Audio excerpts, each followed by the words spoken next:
Em nome do Pai que me criou, em nome do Filho que me resgatou, em nome do Espírito Santo que me santificou. Divina vontade, reina na minha vontade, minha mãe, eu te amo e tu me ama. Dá-me um gole da vontade divina para minha alma, me abençoa, Mãe, para que todas as minhas ações sejam feitas diante de vossos olhos maternais. Amém. Suprema Majestade, eu venho em sua vontade divina, em nome de todos, do primeiro ao último homem que existirá na terra, para dar a ti as homenagens que tens direito, as adorações, os louvores, o amor que cada criatura lhe deve, as ações de graça e fazer todas as reparações por todos e por cada pecado. Venho, Senhor, na tua divina vontade, dou-te a minha vontade humana, por meio do Imaculado Coração de Maria, que possui todos os dons e os frutos da divina vontade. Dá-me a tua divina vontade. Vem, divina vontade, nesta ação que estou a fazer, e em todas as ações que eu farei durante este dia. Amém, Fiat. Vinde, Espírito Santo, vinde por meio da poderosa intercessão do Imaculado Coração de Maria, vossa amadíssima esposa e nossa mãe. Amém. Vinde, Espírito Santo, vinde por meio da poderosa intercessão do Imaculado Coração de Maria, vossa amadíssima esposa e nossa mãe. Amém. Vinde, Espírito Santo, vinde por meio da poderosa intercessão do Imaculado Coração de Maria, vossa amadíssima esposa e nossa mãe. Amém.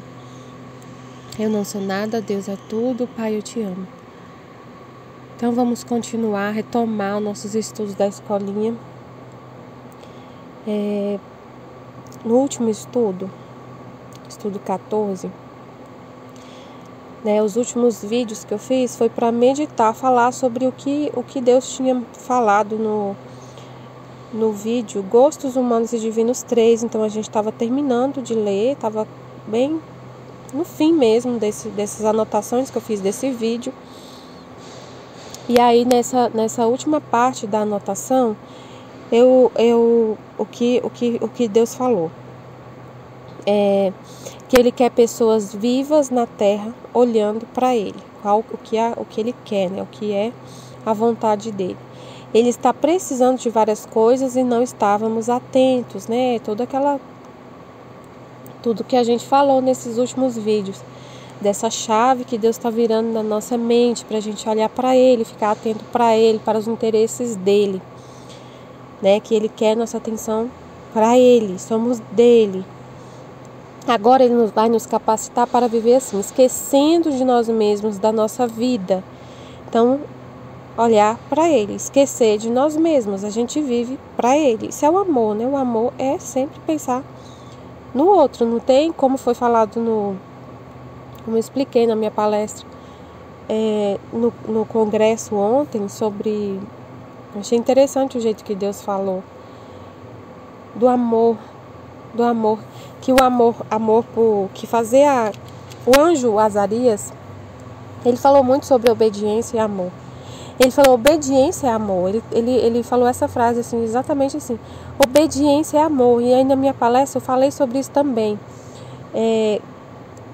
Que é a obediência, é fazer a vontade do outro. Isso que é o amor, é você...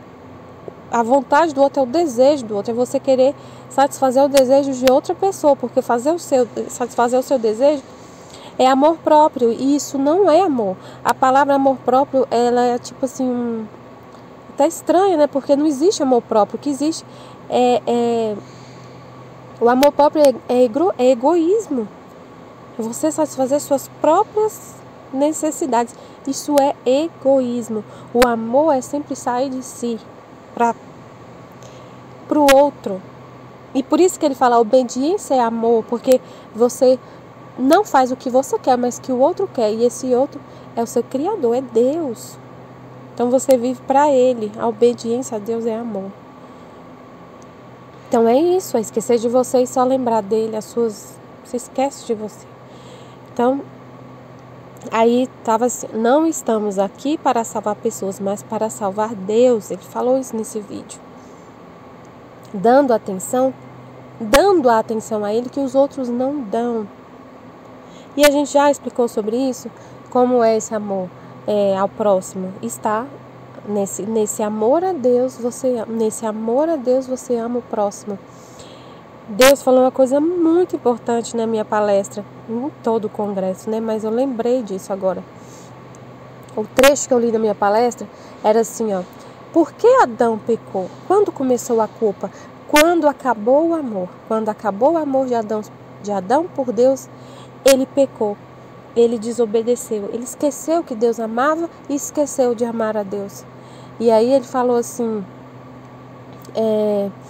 quando Adão esqueceu de me amar, ele me desobedeceu e começou a culpa. E ele não amava a si mesmo e ele não amava o próximo. Tá vendo? Como é o amor ao próximo? É o amor ao próximo, é o amor a Deus. É o que ele explicou nesses vídeos que eu fiz. Que ele fez. É tudo ele que faz, né? Ele está na nossa inteligência, memória e vontade. Como a gente está falando agora no grupo. É a luz que Deus mandou. Ele está na nossa inteligência, memória e vontade. A comunicação dele com nós, com a gente, com o Filho da Divina Vontade, é nas potências da alma. É ali que está refletida a Santíssima Trindade. O Pai, o Filho e o Espírito Santo estão na nossa alma, na inteligência, memória e vontade. Ele deixa isso muito claro no livro do céu. Então ele não tem a vontade dele é ele se manifestar nessas potências da alma, que é onde ele está refletido. O Pai na vontade, o Filho na inteligência e o Espírito Santo na memória.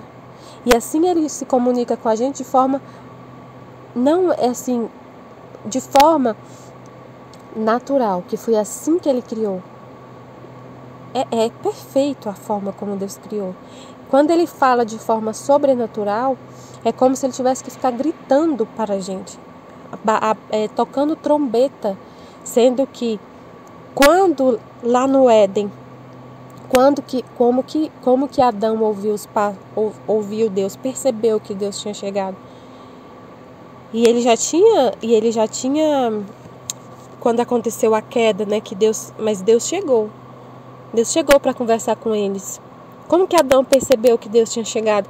Eu ouvi seus passos. Gente, ouvir os passos é muito sutil, você ouvir os passos de uma pessoa. Ouvir os passos. Imagina, você caminhando, sei lá, vamos pensar que era um jardim que tinha folhas secas. Ouvir seus passos quer dizer, você não chegou tocando trombeta, gritando, eu ouvi seus passos. Então ele ouviu os passos de Deus.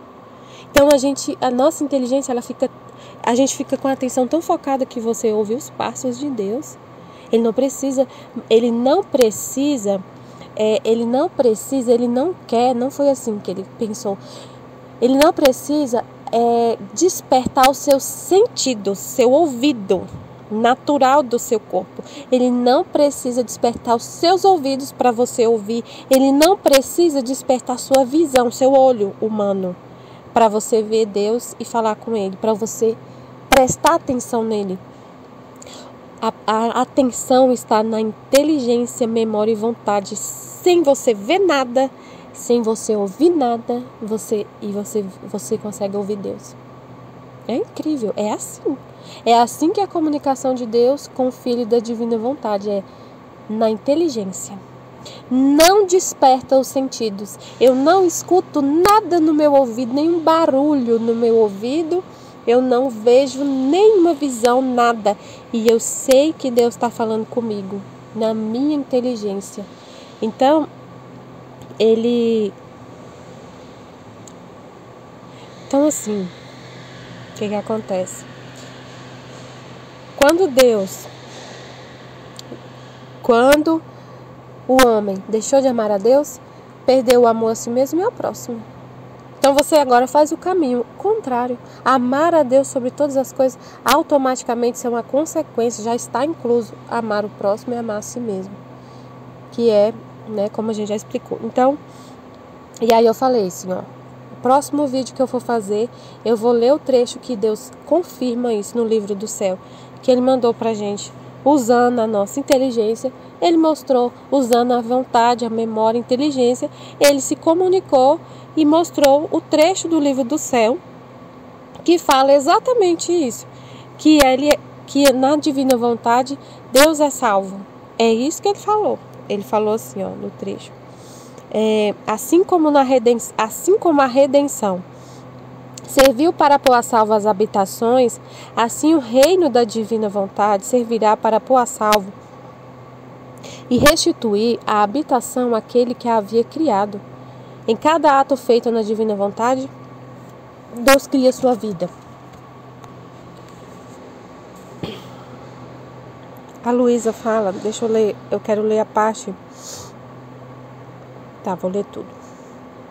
Continuava pensando na divina vontade. Quantas cenas comovedoras ante minha mente. Um Jesus que chora, que ora, que sofre, porque quer ser vida de cada criatura. E uma multidão de filhos aleijados. Quem cego, quem mudo, quem coxo, quem paralisado, quem coberto de chagas de dar piedade. E o amado Jesus, com o amor que só Ele pode dar, que corre ora um, ora outro, lhes dá o alento, os estreita ao coração, os toca com suas mãos criadoras para curá-los e lhe diz quieto ao coração. E lhe diz ao coração: meu filho, eu te amo, recebe o meu amor e dá-me o teu, e eu por amor te salvarei. Nossa, que lindo. Meu filho, eu te amo, recebe o meu amor e dá-me o teu, e eu por amor te sararei. Nossa, gente, para isso que a gente foi criado. Meu Deus, é tão lindo, tão simples, tão maravilhoso. Ele nos ama, Ele quer amor, é assim. É assim, meu filho, eu te amo, recebe meu amor e dá-me o teu. Meu Jesus amado, a vida é minha, quanto nos ama. Agora, enquanto me sentia sufocar pelo seu amor, dar-me o fôlego com seu alento ardente, me surpreendendo, me disse: filha do meu amor, faz-me desabafar porque não posso mais me conter. Como é duro amar e não ser amado. Não ter a quem dizer minhas surpresas de amor é a pena mais indescritível para nosso ente supremo. Por isso, escuta-me. É isso que Ele quer, gente. É isso que Ele quer, que a gente escute Ele. Mas não fique pensando que Deus vai trocar trombeta, que Ele vai falar assim, que você vai ouvir a voz docíssima de Jesus, como a Luísa ouvia. A voz mesmo, o timbre da voz, o som da voz dele. Não pense que é por causa disso que você não vai ouvir Deus, que se você não escutar o timbre da voz dele, o som mesmo, seu ouvido humano, com seus sentidos, que Ele não fala. Ele fala na sua inteligência, em pensamentos. São pensamentos que vêm na sua cabeça, que é Ele falando, se comunicando. É assim, a gente vai ter que aguçar entender isso e perceber. E a gente só consegue perceber se ficarmos atentos, prestando atenção, que é o trecho, que é o martírio da atenção, que é a palestra do congresso, o martírio da atenção, só olha para Ele, só ouve Ele. E aí você vai ouvir. Quando a gente fala ouvir, é assim. Não é ouvir a voz docíssima do Senhor, com aquela voz maravilhosa, aquela voz que não é com som. Eu nunca ouvi uma vez num sonho. Num sonho, mas foi num sonho, nem lembro direito. Eu sei que era maravilhosa. Uma vez eu sonhei com Jesus falando comigo, em muito tempo. Mas não é assim. Então quando Ele fala, escuta-me. Então presta atenção. Tu deves saber que eu vim à terra para pôr a salvo as minhas habitações, para salvar o homem. O homem é a minha habitação que com tanto amor formei, e na qual, para torná-la digna de mim, se tinha aglomerado a minha força e a arte criadora da minha sabedoria. Esta sala era um prodígio do nosso amor e das nossas mãos divinas, a obra de arte de Deus, o homem, a obra-prima da criação, o homem. Então Ele veio salvar a obra-prima da criação, salvar o homem, a habitação dele. Agora, com subtrair-se de nossa vontade, nossa habitação se põe em ruínas, fica obscura e fica como a habitação de inimigos e de ladrões. Que dor não foi para nós. Então a minha vida aqui embaixo serviu para restaurar, restabelecer e salvar esta habitação que com tanto amor nós tínhamos formado. Também ela era nossa, convinha salvá-la para poder habitá-la de novo. Por isso, para salvar Dei todos os remédios possíveis e imagináveis. Dei a minha própria vida para a fortificar, cimentá-la de novo. Derramei todo o meu sangue para lavar de todas as sujeiras. E com a minha morte quis dar-lhe novamente a vida para fazê-la digna de receber de novo como habitante aquele que tinha criado. Agora, havendo dado todos os meios para salvar nossa habitação, era digno para nós pôr a salvo o rei que devia habitá-la, tá vendo? Que o fiat da santificação é pôr a salvo o rei que devia habitá-la, que é Deus. É salvar Deus. É isso que ele falou. A gente vive na divina vontade para salvar Deus. A nossa habitação foi salva. Agora ele quer habitar dentro dessa habitação que ele salvou. Então é para ele. Nosso amor tinha ficado à metade de seu percurso, impedido e como detido em seu caminho. Por isso o reino de nossa vontade servirá para pôr a salvo aquele fiat rejeitado pela criatura. A redenção não foi em si o propósito, o plano final de Deus, o objetivo final de Deus. É um meio. A redenção é um meio para chegarmos à santificação, para voltarmos à ordem primordial da criação, para viver o plano original de Deus, o ato único lá de amor. É para isso. É um meio. Se não acontecer a santificação, fica como se fosse a metade. Só a salvação. Por isso, o reino de nossa vontade servirá para pôr a salvo aquele fiat rejeitado pela criatura, dar-lhe a entrada em sua habitação e fazê-lo reinar e dominar como soberano que é. Não seria obra digna de nossa sabedoria criadora salvar as habitações e aquele que as deve habitar andasse errante em campo aberto, sem reino e sem domínio, que é Deus. Nós fomos criados para Ele, não tem lógica Ele nos criar para Ele. A gente se perdeu, a habitação ficou toda destruída e Ele reconstruir essa habitação e não voltar para ela, e não voltar a habitar dentro dela. Não tem lógica isso, né? Não tem lógica, é isso que Ele está falando. Salvar a habitação e não salvar a si mesmo, nem poder habitar as habitações salvas, seria absurdo, como se não tivéssemos poder suficiente para nos salvar a nós mesmos. Isto não será jamais.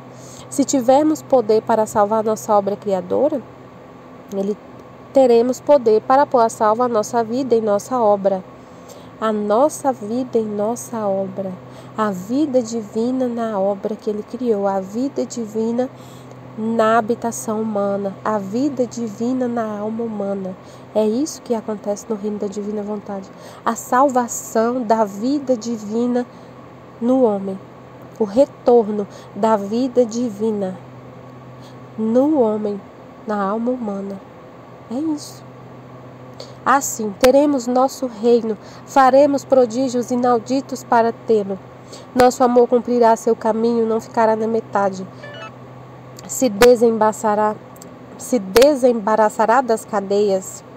Continuará sua carreira levando bálsamo às feridas do querer humano. Adornará com adornos divinos estas habitações e com seu império chamará nosso fiat a habitar e a reinar, dando-lhe todos os direitos que lhe são devidos. Se não fosse certo o reino de minha vontade, em que aproveitaria compor e restabelecer as habitações? Se não fosse certo o reino da divina vontade, em que aproveitaria a redenção? Se não fosse para ter a santificação, em que aproveitaria a redenção? A salvação das habitações, a salvação do homem. Em que aproveitaria? Se não fosse certo que o reino da divina vontade aconteceu já, né? Não vai acontecer, aconteceu. Já aconteceu. Só que o reino da divina vontade acontece em cada alma. Não aconteceu em todas, mas já aconteceu na nossa alma. Já aconteceu. Já aconteceu na alma da Luísa e através dela acontece na nossa alma. E Deus já está habitando na nossa alma. Ele restabeleceu para quem quer hoje. Restabelecer isso já está aberto o caminho. Basta querer conhecer e amar esses escritos e estudar e amar e compreender, e escutar e se dedicar. e corresponder e morrer para a nossa vontade humana e não querer dar vida a ela. E como que não dá vida a ela? Estudando. É o conhecimento, porque tudo acontece nas potências da nossa alma. Tudo acontece lá, tudo. Tudo acontece nas potências da nossa alma. Como que a sua vontade vai se render? A sua inteligência contempla e a sua vontade se rende. Como que a sua inteligência contempla? Ouvindo, estudando. É assim, de forma simples. Simples, natural, no natural, na lei natural. A lei natural de Deus, o que Ele criou já é perfeito. Não, já é perfeito a nossa inteligência, memória e vontade. Isso acontecer nesse âmbito natural, porque o que Deus criou já é perfeito. Entenderam? Já é perfeito. Por que fazer algo sobrenatural, extraordinário, se o ordinário que Ele criou já é estupendo? Já é estupendo o que Ele criou. A nossa alma. As potências da nossa alma já é incrível, maravilhoso, não tem o que falar. Tanto que é perfeito. Então por que Ele tem que fazer algo além disso? Se o que Ele criou já é perfeito. Então teve que acontecer essa santidade em que Deus tinha que usar os meios nos sentidos. Teve que acontecer por causa que a gente estava totalmente cego, não conseguia ouvir Deus dessa forma. Então depois a gente aprofunda mais nesse assunto. Mas é isso, vamos dar continuidade, esse vídeo, esse vai ser o último vídeo dessa série, no meio dos vídeos da escolinha, né? E a gente amanhã já começa, só dá uma lida rápida no volume 17, trecho 14 e já passa para o 18. Amém, Fiat Jesus, eu confio em vós. Amém.